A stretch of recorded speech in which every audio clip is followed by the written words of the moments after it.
Hello, you. How are you doing? I hope you're doing great. Now, I have a question for you. I almost am sure that you will get it wrong as well. Okay, so let's give it a try.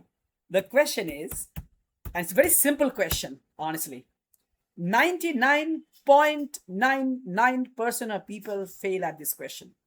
And the question is incredibly simple. So let's test your luck. So double x, we have a double variable, double x, and let me store a double number, okay, which is a fractional number, 7.3. Great. And then let me have another double, which is nothing but x minus int of x. So guess it, what should be the value? You know it, int of x would be the integer part of x, which is 7. And then you subtract 7.3 minus 7, that means you'll end up getting 0.3, right? So if I console dot write line, if I print this y, what do you expect to come? Once again, I can hold for some time. You tell me what will be the answer. I think I've already answered you. It is 0.3. Are you sure? Let's prove it. Let me take this code and now open up Visual Studio.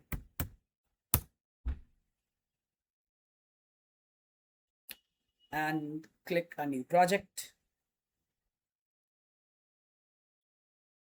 Console application. Give it some name, anything. Test calculation. Okay. And create the project. Are you still thinking what will be the answer? It's the classic trap. And this was also asked in one of the interview. So this is what I want, right? 100% chance is that you will really be convinced that you will get 0.3, because there is nothing mathematically wrong. You got 7.3, you stored it, and then you did the int of x, that will get you to the 7. You subtract that from the x, you'll surely get 7.3 minus 7 is surely 0.3. Let's test our luck.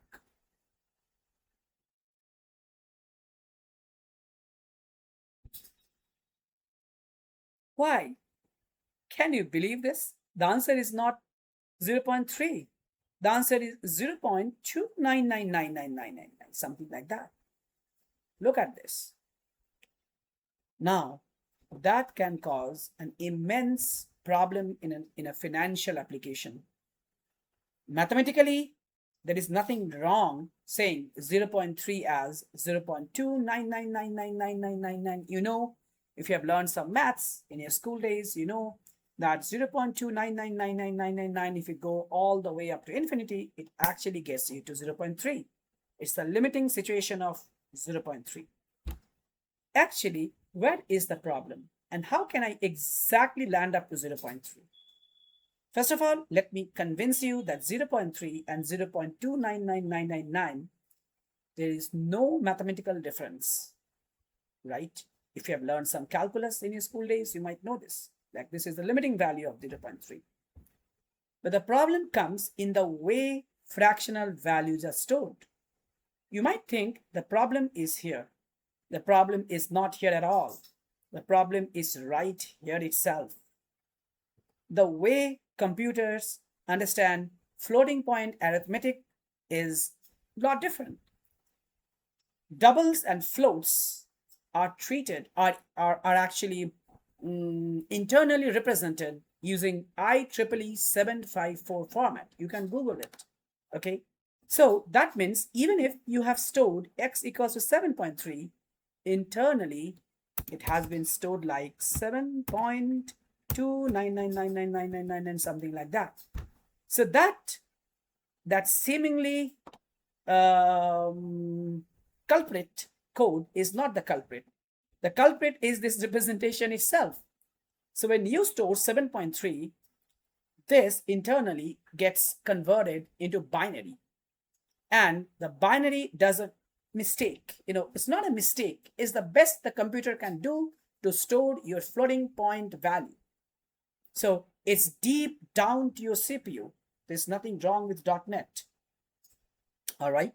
So 7.3 is internally 2.7.29999.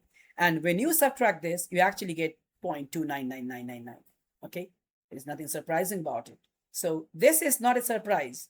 The way the doubles or floats store the decimal is what makes this anomaly. In fact, if you write float data type, float, if you write float, let me write float. If it's float, I need to be decorating it with 7.3F. You might know this. Now, you will not get the exact 0.3. Now, this time, a little difference.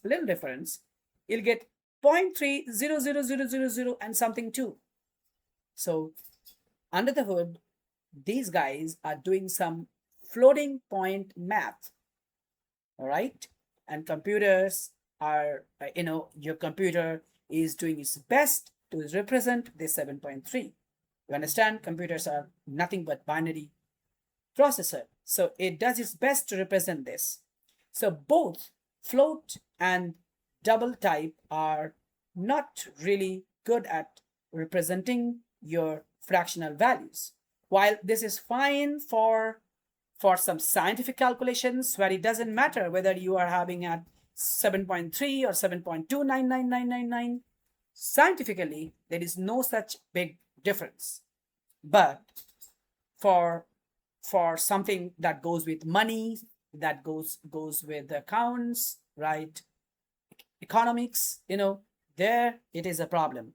So we tend to use decimal type. That is a reason why you use decimal. But you always have to write 7.3M. If you really have to be storing some value, you probably know that. M means money. So that means for any kind of financial transactions and all, we always use decimal. This is the reason that you must use decimal, because this is a software generated type. This is not a hardware type. Both float and doubles are somehow hardware type. They have their own representation. However, decimal was created by the .NET, .NET engineers, so that you can effectively represent your floating point data. Now, if I really run this, you won't see that 9 exactly gets to 0.3, right? Hopefully you got this idea. Now you might be thinking, sir, should I throw away my doubles and floats all the time? Not at all. Not at all. If your application is all for some scientific calculations, for some physics engines, we really stick to floats most of the time, because that's the fastest one. Double, if you use double, it's a bit closer to CPU, but has got a little slower than floats, surely. Like I should say that the fastest is the float type, the fastest, and then goes the double type, but it is kind of in between.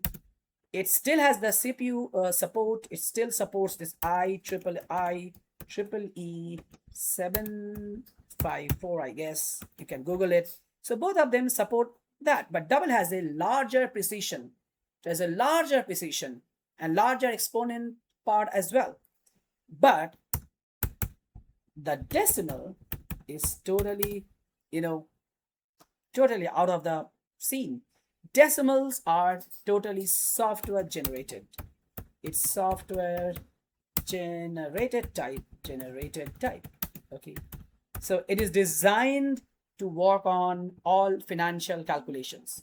So if you're working on some, which is mostly the case, right? So we all IT applications are mostly financial based applications, okay? And financially based applications, high precision applications. So for financial applications, high precision applications, where you are not too much concerned about the speed. Now this is the slowest one as well, okay? This is the slowest one. Float can be represented very well in 2 bytes. Yeah, 2 bytes representation of float. So you can go and check it. You can go and ChatGPT it. Double is represented in 4 bytes. Yeah, 4 bytes. Whereas this decimal is done using 8 bytes. Yes. Okay. You can go and check 8 bytes. So floats are taken are represented in 2 bytes. Doubles are 4 bytes. Okay, 4 bytes, and decimals are 8 bytes. Okay, that's all. But you can have a little check. Just take my words with a pinch of salt. So I'll still tell you that go and see how much float and double, but I'm quite sure it's double of that. Okay, I guess floats are represented in 2 bytes, and doubles are represented in 4 bytes. I can quickly ask, just a second, I can quickly check this. How many bytes are taken by .NET float data type? The .NET float data type uses 4 bytes 4 of memory. bytes. I'm sorry. This is equivalent Yeah, to thank you. 32 Yeah, I bits. just rectified it. So it's 4, but just a double of it. I thought, yeah, it's 4 bytes, and this is 8 bytes, and this is 16 bytes. My bad, but I cross-checked. So the float takes 4 bytes, double 8 bytes, and takes 16 bytes. So this is the most robust. However, this is slowest, but this will guarantee the right calculation. So if you want to be getting the peace of mind, you should be sticking to decimal and throw away your doubles all the time, mostly for financial application. I hope you liked this video. If you have liked, please give me a thumbs up. If you haven't subscribed to my channel yet, do subscribe it. That encourages me to create these kinds of interview related questions, and keep coming back. Thank you so much. Take care.